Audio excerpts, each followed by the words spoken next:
Puji Tuhan, Shalom Alahim. Saya ucapkan selamat malam, selamat bertemu kembali di dalam kasih Tuhan kita Yesus Kristus.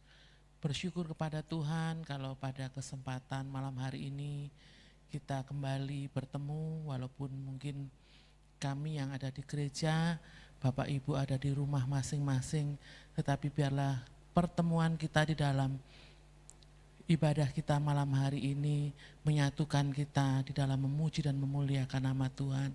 Mari kita akan tunduk kepala, kita akan berdoa, kita mohon pimpinan Tuhan.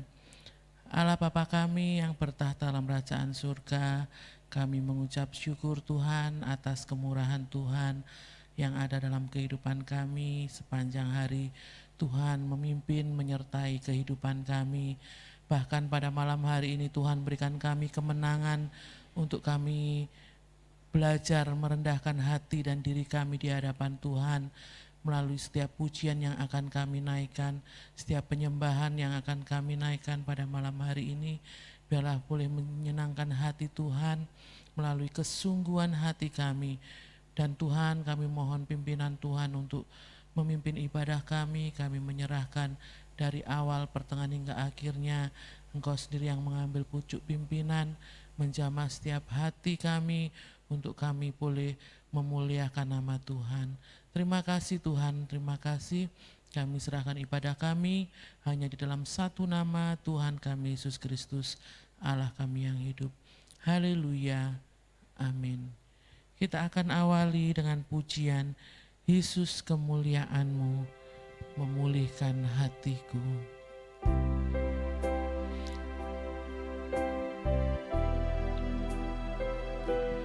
Amin Tuhan.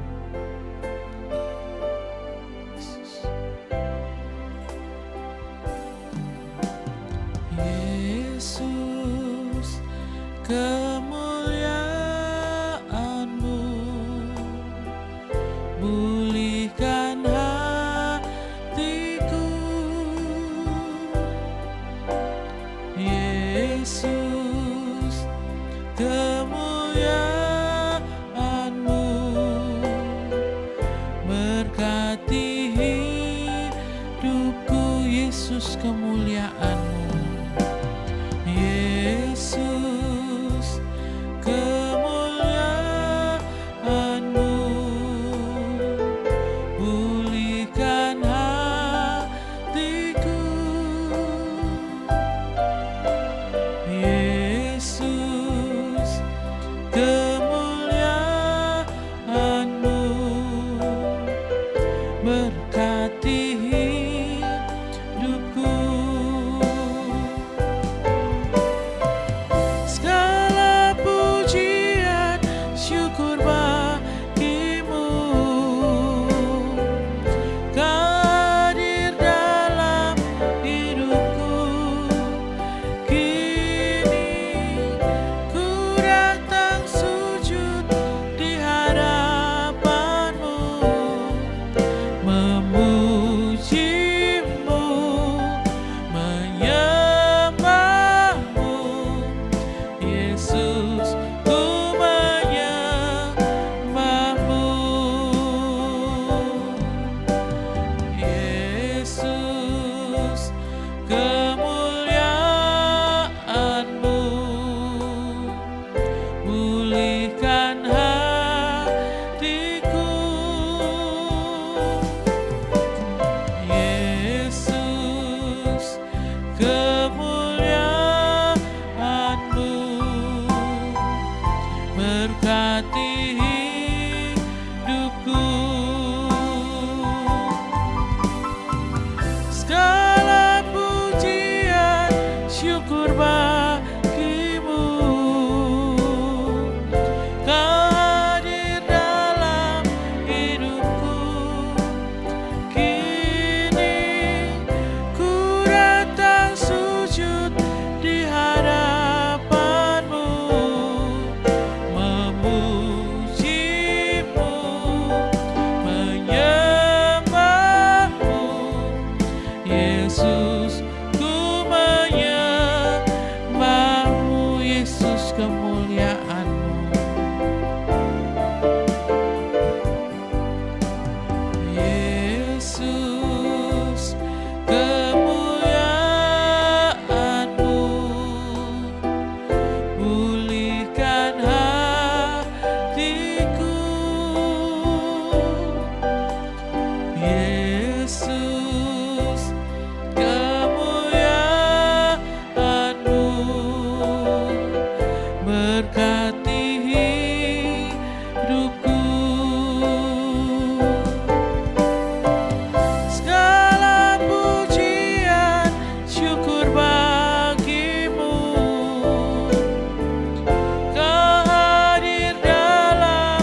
Yesus selamanya. Meskipun badai silih berganti dalam hidupku, ku tetap cinta Yesus selamanya. Ku mau cinta Yesus, ku mau cinta Yesus selamanya. Amin. Ku mau cinta Yesus selamanya. Meskipun badai silih berganti dalam hidupku, ku tetap cinta Yesus selamanya. Ya Allah Bapa, ini aku anakmu, layakkanlah seluruh hidupku. Ya Allah Bapa, ini aku anakmu, pakailah sesuai dengan rencanamu. Ku mau cinta Yesus selamanya. Pujikan dengan kesungguhan hatimu. Cinta Yesus selamanya. Meskipun badai silih berganti dalam hidupku, ku tetap cinta Yesus selamanya. Ku mau cinta Yesus, ku mau cinta Yesus selamanya. Ku mau cinta Yesus selamanya. Meskipun badai silih berganti dalam hidupku, ku tetap cinta Yesus selamanya. Ya Allah Bapa, ini aku anakmu, layakkanlah seluruh hidupku. Ya Allah Bapa, ini aku anakmu, pakailah sesuai dengan rencanamu. Ya Allah Bapa, ini aku anakmu, layakkanlah seluruh hidupku.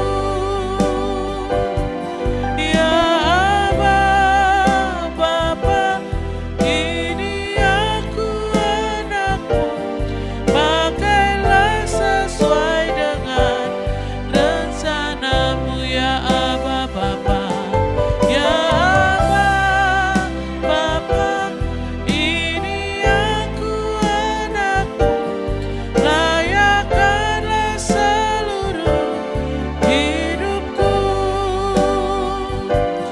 Ya Allah Bapa, ini aku anakmu, pakailah sesuai dengan rencanamu. Pakailah sesuai dengan rencanamu. Pakailah sesuai dengan rencanamu. Haleluya Yesus, inilah pengakuan kami Tuhan. Kami mau cinta Engkau selamanya. Ajar kami terus mengasihi-Mu Tuhan. Haleluya.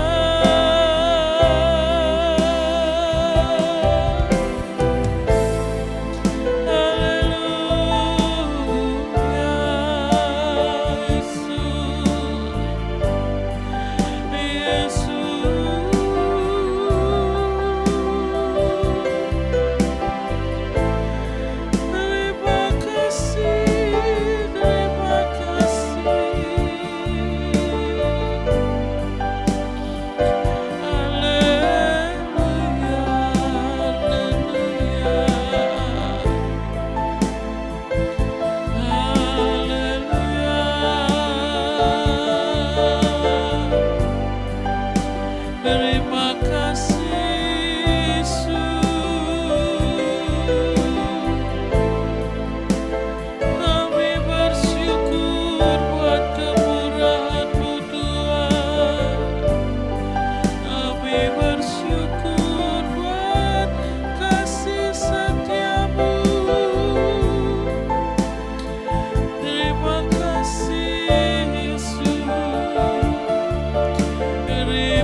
kepada Tuhan. Amin. Apapun yang terjadi di dalam kehidupan kita, kita mau terus belajar mengasihi Tuhan, mencintai Tuhan sampai selama-lamanya. Kita akan masuk di dalam doa syafaat.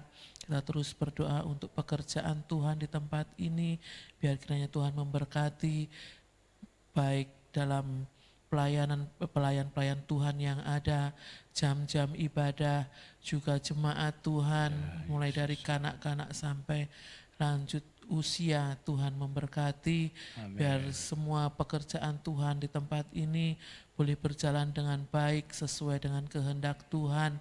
Semakin hari semakin berkembang, dan nama Tuhan saja yang akan dipermuliakan melalui pekerjaan Tuhan di tempat ini. Dan juga kita terus berdoa untuk bangsa dan negara kita, untuk kota kita tercinta Lamongan. Biar kiranya belas kasih Tuhan saja yang turun tercurah bagi bangsa dan kota kita, sehingga bisa melalui pandemi yang ada semakin menguatkan baik para pemerintah, untuk tenaga medis, dan juga untuk aparat keamanan. Tuhan kiranya memberkati. Kita akan naikkan doa syafaat dan dipersilahkan Bapak Gembala akan memimpin doa syafaat kita dan kita semua mengaminkannya. Terima kasih Bapa kami di dalam sorga, tak putus-putus kami bersyukur Tuhan dalam situasi bagaimanapun.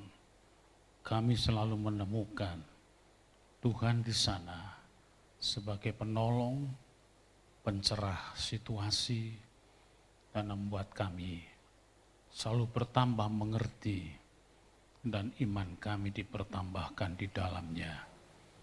Kami percaya segala peristiwa yang terjadi, baik manis bagi tubuh kami, pahit bagi tubuh kami, semua mengarahkan dan mengasah batin kami untuk semakin mengerti rahasia rencana Tuhan yang demikian baik bagi kami semua.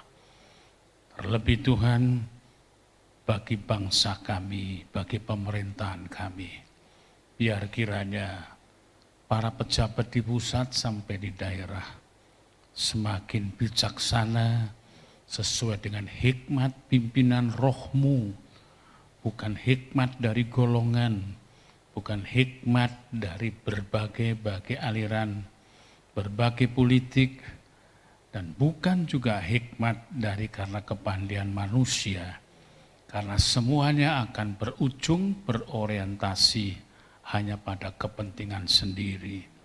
Tapi hikmat dari Tuhan akan mengarahkan kepada kebijaksanaan untuk seluruh negeri, kebahagiaan seluruh bangsa, kebahagiaan di dalam kehidupan masyarakatnya ini. Tentu Tuhan ini butuh pergumulan untuk bisa mencapai sebuah kesadaran bersama, kesepakatan bersama di tengah-tengah adanya beberapa hal-hal yang masih kurang memadai dalam hal ini, supaya kami satu dengan yang lain, para pejabat-pejabat kami, pemimpin-pemimpin kami, tetap bersatu hati dan tidak membangun satu keterpisahan antar golongan satu dengan golongan yang lain. Mungkin ada juga perkataan-perkataan yang memang tidak sengaja kurang ditimbang. Biarlah kiranya kami saling mengampuni dan saling meneliti dengan kata-kata kami, saling mengkoreksi dan juga saling memaklumi. Jauhkan dari kesempatan iblis memanfaatkan kata-kata yang salah, kata-kata yang kurang kami mengerti, agar kiranya iblis tidak bisa mendekati kami. Seperti hamba-Mu Ayub yang selalu dalam perlindungan Tuhan, sejauh mana jangkauan iblis itu mencoba merenggut nyawanya dengan berbagai percobaan yang sangat mengerikan, seolah-olah hanya jantungnya saja yang tidak tersentuh di dalam cobaan itu. Tetapi Tuhan Kau memagari sedemikian rupa, sehingga apa yang menjadi perintah Tuhan untuk iblis tidak bisa menyerang mendekati ke sana, kurang sejengkal sekalipun iblis tidak bisa menyentuhnya. Demikian bila Tuhan punya rencana untuk bangsa kami ini, mendidik, menyatukan, memberikan kiranya kehidupan dalam beragama yang semakin penuh dengan nalar-nalar yang dapat dimengerti bersama. Tuhan kiranya jikalau ada roh-roh jahat, kuasa kegelapan, karena kami yakin ia ada di mana-mana dan mencari kelengahan-kelengahan kami. Setinggi apapun ilmu kami, ilmu keagamaan kami, semuanya merupakan bagian yang diserang dan akan memungkinkan untuk dapat ditumbangkan bila kami tidak dekat dengan Allah. Karena sesungguhnya pusat segala perlindungan adalah Engkau sendiri. Tuhan, kami hanya memberikan satu progress report di hadapan Tuhan tentang keberadaan, keluh kesah kami kepadamu Tuhan. Kami sebagai umat yang hanya patut taat setia kepada Tuhan, melampaui berbagai rintangan-rintangan yang ada di tengah-tengah kelemahan kami, untuk kemudian Tuhan datang memberikan kekuatan kepada kami. Itulah sebabnya Tuhan, kami tahu di tengah-tengah apa yang Tuhan rancangkan atas bangsa ini, Engkau kiranya tetap memberikan sebuah pemulihan yang radikal, sebagaimana Engkau memberikan pemulihan radikal kepada hamba-Mu Ayub, demikian juga kepada bangsa dan negara kami ini. Terlebih juga Tuhan, untuk seluruh bangsa. Ada bangsa-bangsa yang kurang peduli terhadap kehadiran-Mu. Mereka mendasarkan pada kemampuan, pada keberhasilan dari ilmu pengetahuan mereka.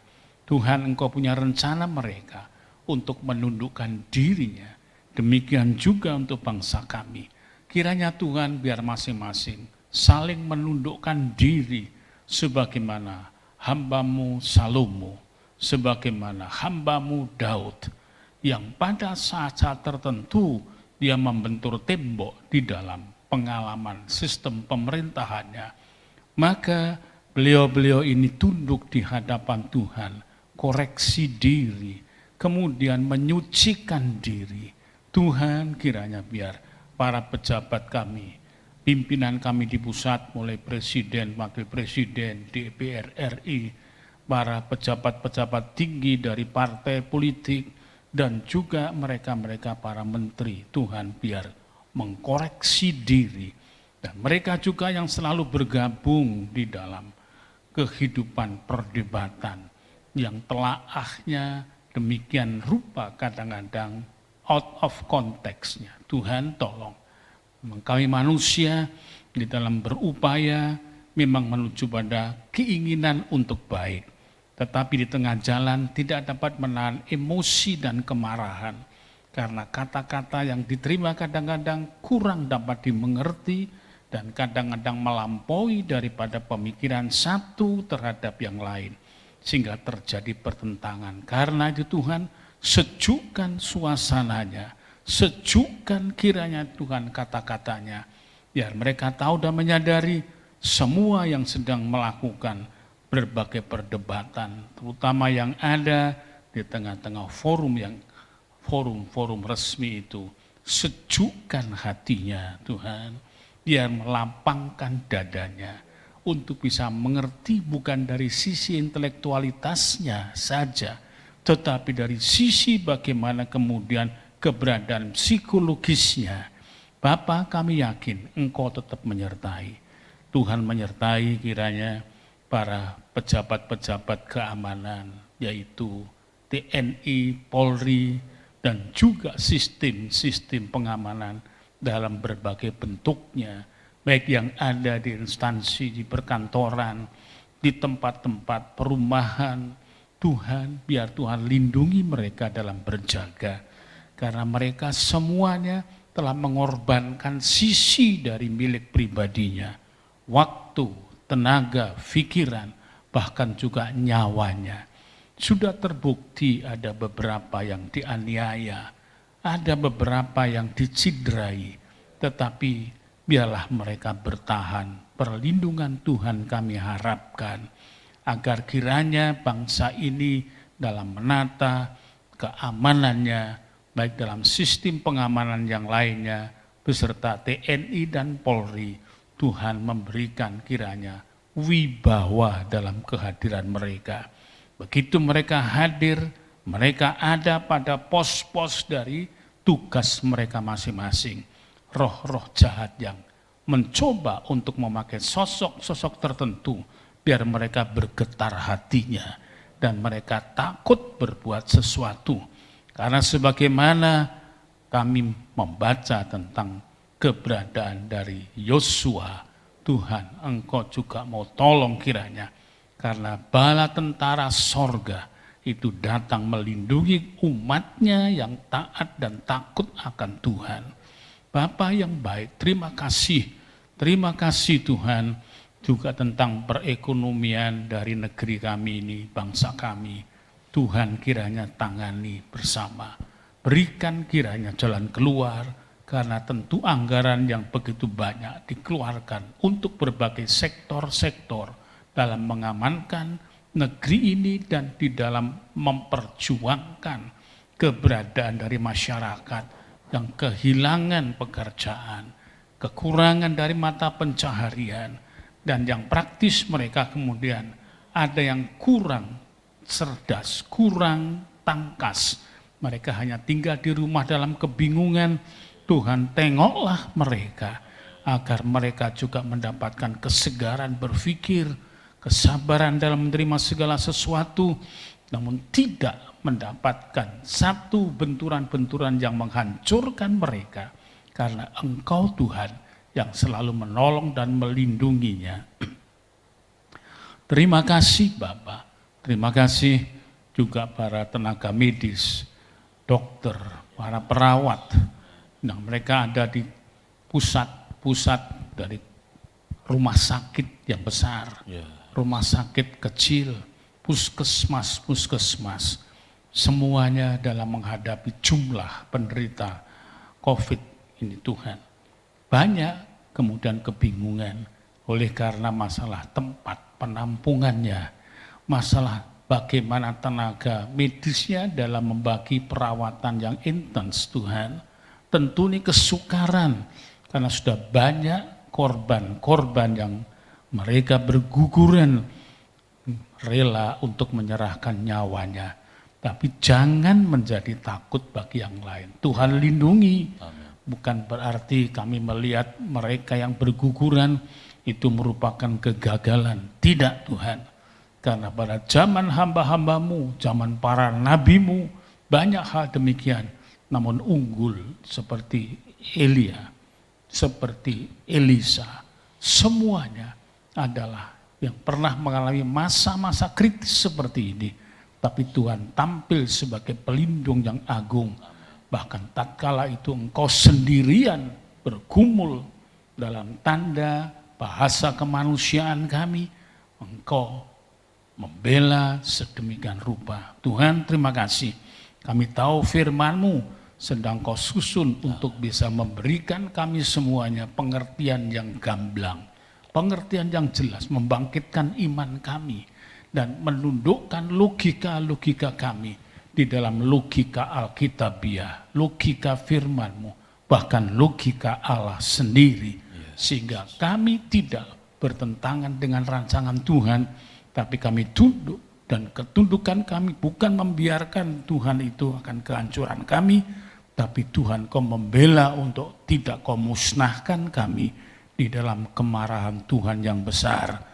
Ampuni segala dosa-dosa kami, amen. Dosa nasional yang kami lakukan, amen. Baik itu korupsi, baik itu kemudian mengorbankan sesama kami untuk sebuah karir yang menanjak, untuk muslihat-muslihat yang kami terapkan. Ampuni kami semua, dan Tuhan kiranya firman-Mu akan memberikan kami semuanya resepnya atau konsepnya bagaimana mengatasi semuanya ini. Terima kasih Bapak yang baik. Kekasih-kekasih kami yang ada di rumah, yang ada di gereja, sedang mengikuti penyembahan dan doa ini dan mendengarkan firman-Mu. Kiranya Tuhan urapi hamba-Mu agar kami mendengarkan firman-Mu dengan mengerti dan taat terhadap-Mu. Kami sambut firman Tuhan dengan rasa takut, hormat, dan mengasihi Tuhan. Dalam nama Tuhan Yesus Kristus. Haleluya. Amin. Puji Tuhan, Shalom Aleichem. Kita bersyukur kembali oleh kemurahan Tuhan bisa bersama-sama untuk berdoa dalam wadah doa malam kita di awal minggu yang baru. Bapak Ibu Saudara yang dikasihi Tuhan, dampak dari pandemi COVID-19 yang hari-hari ini masih ada di sekitar kita, di tengah-tengah kita, bagaimana pandemi COVID ini berdampak dalam kehidupan keluarga. Ya. Ada banyak juga keluarga yang mengalami kehancuran, ada perceraian dan lain sebagainya. Ini salah satu saja yang kita bisa lihat di sekitar kita. Oleh karena itu, kita membutuhkan satu keluarga yang tangguh, yang mampu bukan saja bertahan dalam situasi-situasi yang sulit, namun juga menang di dalamnya. Kita bersyukur kalau kota kita Lamongan ini tidak lagi pada zona merah, ya. Sudah zona oranye. Ya, ini dilihat dari perbandingan, memang jumlah penderita itu masih ada peningkatan, tapi bersyukur jumlah saudara-saudara kita yang terjangkit dan sembuh itu cukup banyak. Nah, kita berdoa supaya ini cepat untuk dapat diselesaikan oleh pemerintah kita. Kita juga melihat gebrakan dari pemerintah, kalau hari-hari ini di wilayah Kabupaten Lamongan juga ada yang namanya Desa Tangguh atau Kampung Tangguh. Ya, ini Polri bekerja sama dengan TNI dan pemerintah kabupaten. Jadi membentuk satu desa yang siap untuk menghadapi kondisi dari pandemi COVID-19 ini di beberapa wilayah di kabupaten kita. Kita bersyukur semuanya oleh kemurahan Tuhan. Lalu sekarang kita akan memperhatikan tentang pentingnya keluarga yang tangguh. Saya membaca dari apa yang disampaikan oleh Dr. Kenneth Kavin. Ya, ada 5 identifikasi tentang keluarga. Yang pertama disampaikan bahwa keluarga itu tempat untuk bertumbuh, baik secara akal, sosial, ya, pertumbuhan dari tubuh, kasih, rohani itu tempatnya di keluarga. Lalu yang kedua, keluarga itu pusat pengembangan dari semua aktivitas. Jadi aktivitas apapun itu banyak juga dikerjakan di tengah-tengah keluarga. Apalagi melihat pada pandemi COVID ini, kegiatan banyak di rumah, sekolah, ya anak-anak untuk beberapa waktu ini belum bisa sekolah, sehingga ada sistem daring dan lain sebagainya. Mereka berinteraksi. Lalu yang ketiga, keluarga itu tempat yang paling aman berteduh dikala menghadapi badai-badai kehidupan. Jadi keluarga tempat yang paling aman. Yang keempat, keluarga merupakan tempat untuk mentransfer nilai-nilai. Baik itu berkaitan tentang nilai rohani, ya, tentang nilai-nilai sosial, itu ada di tengah-tengah keluarga. Dan yang paling penting juga, yang kelima disampaikan bahwa keluarga itu tempat di mana munculnya permasalahan, persoalan tapi juga tempat untuk menyelesaikan. Jadi penting bagi kita untuk memiliki keluarga yang tangguh, sehingga ketika ada persoalan, ada tantangan, ya ada hal yang mengganggu dalam kehidupan, ini dapat diatasi. Sebab kekuatan dari bangsa ini juga terletak seberapa kuat dari keluarga-keluarga yang ada. Gereja yang kuat juga ada dalam keluarga-keluarga yang kuat secara rohani.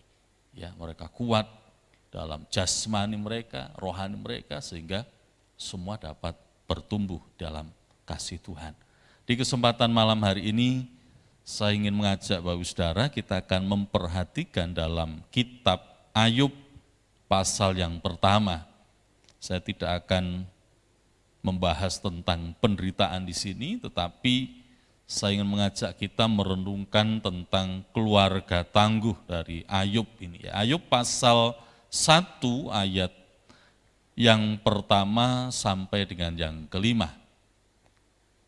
Kesalehan Ayub dicoba. Ayub pasal 1 ayat 1 sampai kelima. Saya akan bacakan demikian firman Tuhan.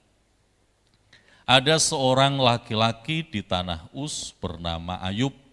Orang itu saleh dan jujur, ia takut akan Allah dan menjauhi kejahatan.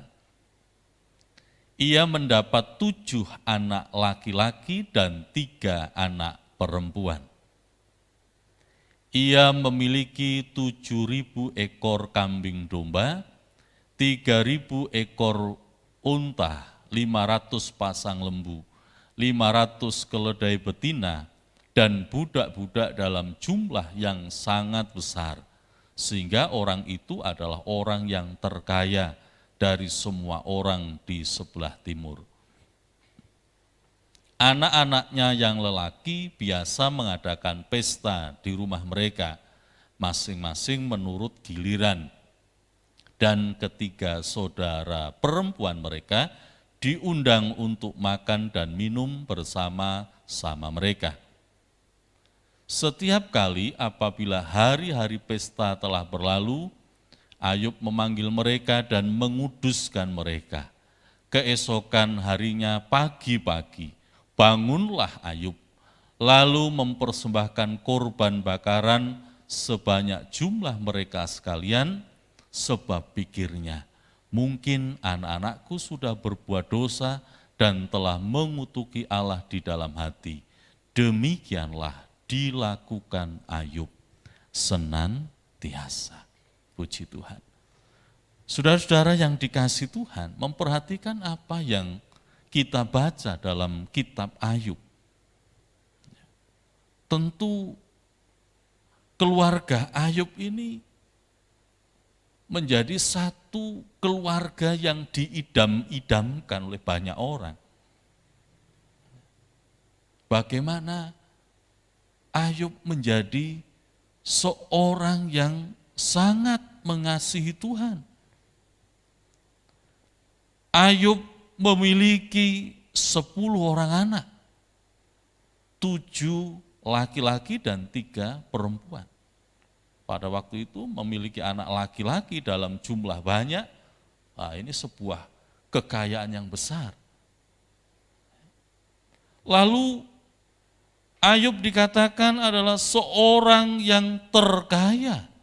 Tadi kalau kita mau hitung jumlah kekayaannya, ada 7.000 ekor kambing domba, 3.000 ekor onta, ya 500 pasang lembu, 500 keledai betina, dan juga budak-budak, ya karena pada waktu itu masih ada zaman perbudakan.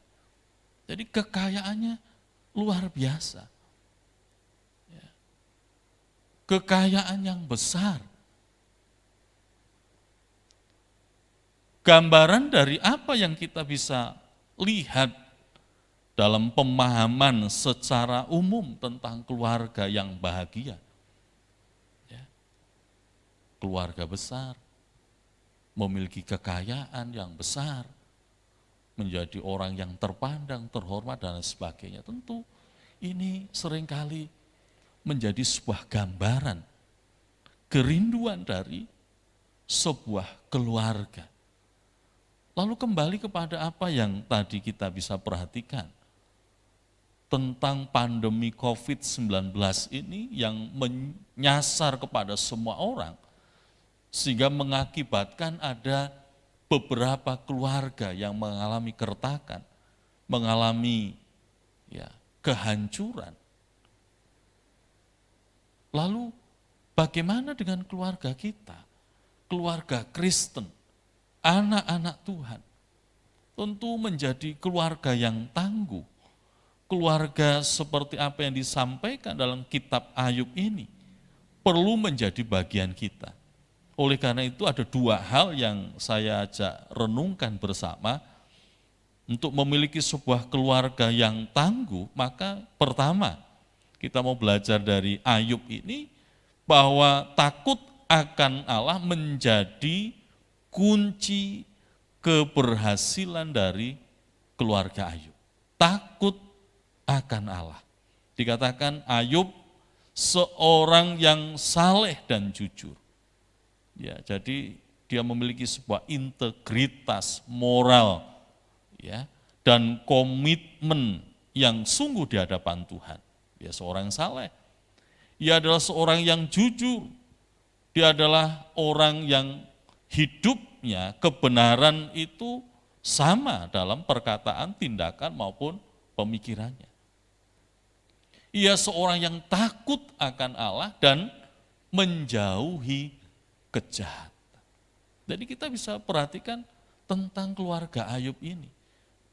Keluarga yang takut akan Tuhan.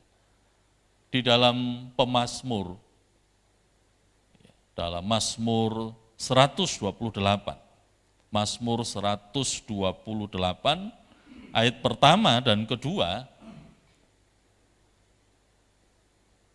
nyanyian ziarah, berbahagialah setiap orang yang takut akan Tuhan, yang hidup menurut jalan yang ditunjukkannya.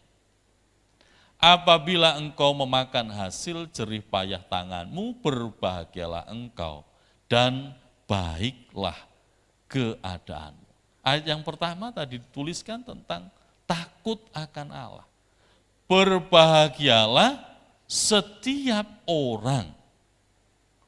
Jadi bukan semua orang. Setiap orang, hanya mereka-mereka yang memiliki rasa, memiliki kehidupan yang takut akan Tuhan, hidup menuruti jalan-jalan Tuhan, apa yang ditunjukkan Tuhan, maka dia akan berbahagia. Tidak semua orang. Sebab kita juga tidak bisa lalu menjadikan sama bahwa orang yang memiliki kekayaan besar, dia berbahagia. Jadi belum tentu demikian. Ya. Sebab indikatornya, cara pandangnya dari sudut mana. Ya. Kadang-kadang kita kesulitan untuk orang yang bahagia itu seperti apa sih. Ada mereka yang tidak memiliki kekayaan besar, tapi juga berbahagia. Lebih-lebih kalau kita berbicara tentang kebahagiaan hakiki, adalah mereka-mereka yang takut akan Allah, yang memiliki Tuhan. Yang tadi di dalam bacaan Ayub pasal 1, Ayub orang yang saleh, orang yang jujur, takut akan Allah, dan menjauhi kejahatan. Oleh karena itu ia menjadi orang yang berbahagia. Jadi marilah kita memperhatikan dari apa yang kita bisa lihat dari keluarga Ayub ini. Keberhasilan Ayub memang luar biasa. Dalam usahanya, ya, dalam pekerjaannya, kekayaannya luar biasa. Bahkan dalam bacaan terus di ayat-ayat selanjutnya, ketika ia jatuh sakit, lalu kita bisa melihat kesaksiannya, bagaimana ia menjadi berkat di antara masyarakat yang ada. Dengan kekayaannya dia membantu mereka. Lalu di tengah-tengah keluarga, juga dia menjadi orang yang berbahagia, sebab ia memiliki Tuhan di dalam kehidupannya. Takut akan Allah, cinta akan Tuhan yang menjadikan kita memiliki keluarga yang tangguh. Dan keluarga yang tangguh ini dibutuhkan untuk dapat bertahan bahkan menang dalam menghadapi berbagai situasi. Mulai dari yang baik sampai kepada situasi dan kehidupan yang kurang baik. Lalu yang kedua, saudara, kita perhatikan tentang keteladanan Ayub. Ya, sebagai orang tua, sebagai kepala keluarga dalam kehidupan rohani anak-anaknya. Tadi kita bisa memperhatikan ayat 4 dan 5.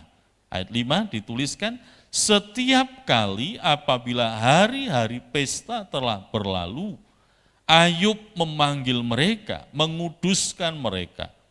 Keesokan harinya pagi-pagi bangunlah Ayub lalu mempersembahkan korban bakaran sebanyak jumlah mereka sekalian sebab pikirnya. Perhatikan apa yang disampaikan Ayub. Mungkin anak-anakku sudah berbuat dosa dan telah mengutuki Allah di dalam hati. Demikianlah dilakukan Ayub senantiasa. Ini luar biasa. Ayub sangat memperhatikan anak-anaknya. Ya, memperhatikan dan mendidik anak-anaknya untuk tetap hidup di dalam kebenaran. Ya. Kita bisa memperhatikan, saudara. Kalau hari-hari ini, ya, dalam dunia pendidikan, secara khusus dalam pendidikan anak usia dini, pra-TK, sekarang kita bisa memperhatikan tentang pentingnya proses pendidikan, proses didikan, proses dari pembiasaan. Maka kalau anak-anak itu sebenarnya setiap hari itu pembiasaannya biasanya itu cuci tangan. Itu sejak dulu sudah diajarkan.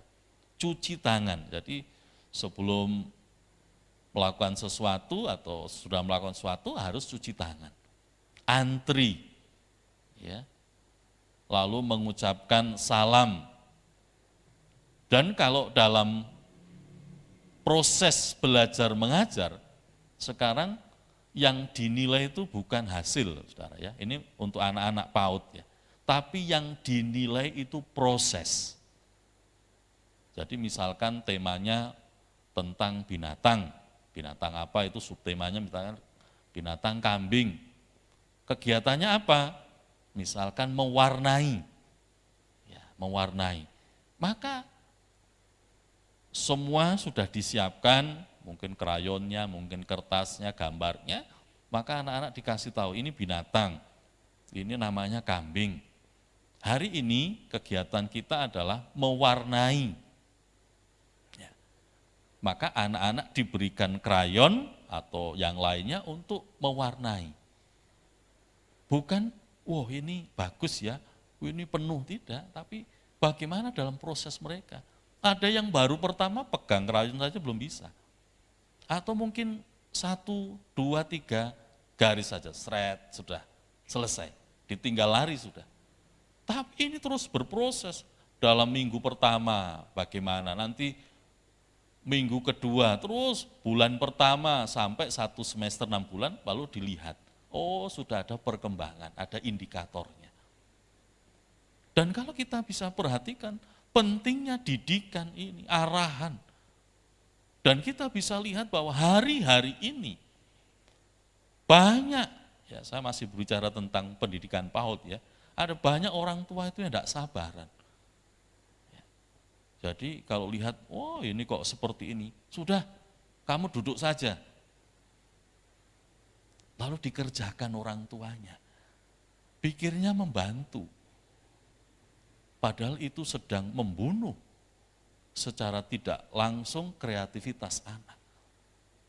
Ya, bagi orang tua gampang, tapi bagi anak dia butuh berjuang dan dia akan tahu tentang bagaimana rasanya hidup dalam perjuangan. Seringkali orang tua tidak sabaran. Kelamaan, sudah tak bantu saja. Ini proses yang seringkali terjadi dan itu tidak boleh seharusnya. Biar mereka bisa mengerti bagaimana susah, ya, bagaimana senang, bagaimana bahagia, sehingga kelak ketika mereka dewasa, mereka bisa mengerti.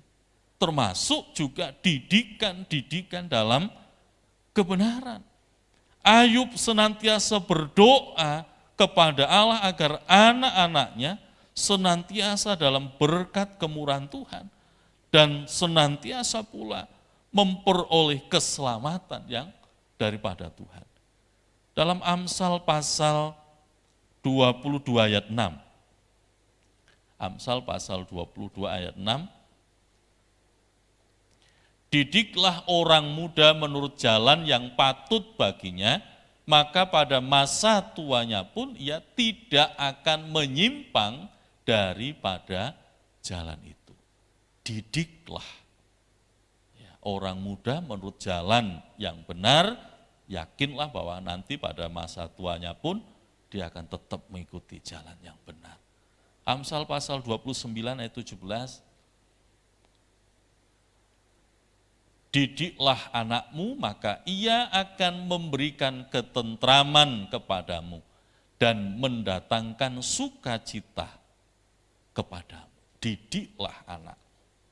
Ya, Amsal mengajarkan untuk supaya kita mendidik anak-anak kita agar ke depan akan memberikan ketentraman, mendatangkan sukacita, mendidik dalam kebenaran firman Allah. Efesus pasal 6 ayat 4, ini tugas dari orang tua ya, sebagai kepala keluarga. Dan kamu bapak-bapak janganlah bangkitkan amarah dalam hati anak-anakmu, tetapi didiklah mereka di dalam ajaran dan nasihat Tuhan.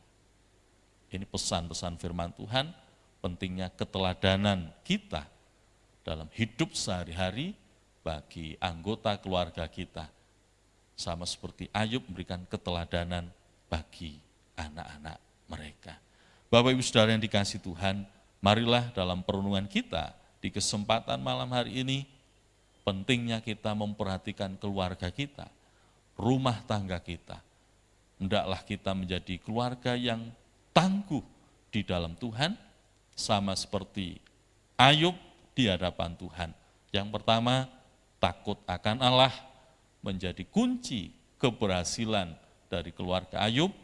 Yang kedua, keteladanan Ayub sebagai orang tua dalam kehidupan sehari-hari, dalam mendidik anak-anak mereka dengan didikan-didikan rohani, menjadikan mereka keluarga yang tangguh di hadapan Tuhan, sehingga menjadi harapan kita bersama, doa kita bersama, dengan keluarga yang kuat, maka bangsa kita akan menjadi kuat. Dengan keluarga yang kuat dalam iman, dalam kesetiaan, maka gereja kita pun menjadi kuat, menjadi tangguh, mampu menghadapi berbagai-bagai situasi, bahkan pada situasi yang darurat sekalipun, sebab pengharapan kita sama dalam Kristus Yesus Tuhan. Tuhan memberkati kita bersama, mari kita berdoa. Kami mengucap syukur kepada Tuhan, kami bersyukur untuk segala kemurahan, pemeliharaan Tuhan bagi kami. Kami yakin dan percaya kalau kami ada sebagaimana kami ada hari ini, semua tidak pernah lepas dari campur tangan Tuhan. Ajar kami untuk semakin setia, terlebih dalam doa-doa kami, baik doa secara pribadi dan juga doa-doa kami bersama, meskipun masih secara live streaming setiap hari, jam 6:30 dimulai. Tuhan tolong kami, ajar kami tetap kuat, dan terlebih Tuhan, biar kami boleh membangun keluarga kami masing-masing dalam takut akan Tuhan, memberikan keteladanan bagi yang lainnya, sehingga keluarga kami ada keluarga yang tangguh di hadapan Tuhan, keluarga yang kuat dalam menghadapi berbagai-bagai situasi yang sulit sekalipun, tetap kami mengandalkan hanya kepada Engkau. Terima kasih Bapa, memberkati kami semua yang hadir, baik yang ada di gereja maupun yang mengikuti bersama dalam doa malam hari ini di rumah masing-masing. Tuhan juga memberkati yang sama. Terima kasih Bapak, kami ucap syukur, kami mengakhiri ibadah doa kami malam hari ini. Kami kembalikan setiap puji, hormat, kebesaran dan keagungan hanya bagi Yesus Kristus Tuhan, Juru Selamat dan Kekasih jiwa kami. Dalam nama Tuhan Yesus, kami berdoa dan mengucap syukur.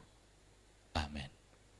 Puji Tuhan, ibadah kita selesai. Tuhan Yesus memberkati Bapak, Ibu, Saudara, dan kita semua. Dan kita akan berjumpa kembali dalam ibadah doa secara live streaming besok malam dimulai pukul 18.30 sampai dengan selesai. Tuhan memberkati.